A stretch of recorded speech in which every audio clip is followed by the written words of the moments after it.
Од каде граѓанските активисти Ивана Туфекџик и Павле Богоевски најдоа илјадници евра за донација на сметката на Социјалдемократскиот сојуз, прашуваат од партијата ВМРО-ДПМН.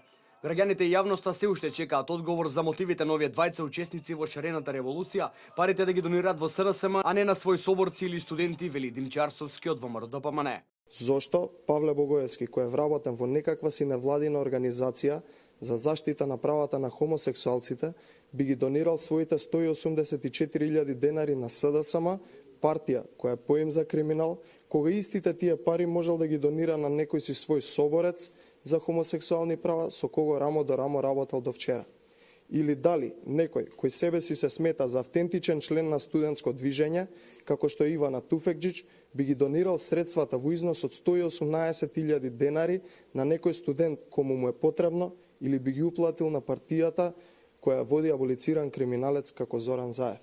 Ова покажува дека Павле Богоевски и Ивана Туфекџич се само обични лицемери и лажни борци за демократијата и правата. Според ВМРО-ДПМН, Павле Богоевски, Ивана Туфекџик и Лидија Димова се само дел од послушниците на аболицираниот криминалец Зоран Заев, кои докажуваат дека СДСМ и Сорос се едно исто кога станува збор за форсирање на антидржавната агенда. На Македонија и треба вистински невладин сектор кој ќе ги препознае потребите на граѓаните и вистински ќе се бори за нив. На Македонија не и требаат платеници кои заради нечија политичка агенда ќе спроведуваат валкани насилни кампањи. Токму затоа е неопходен процесот на десоросоизација на македонското општество, велат од партијата.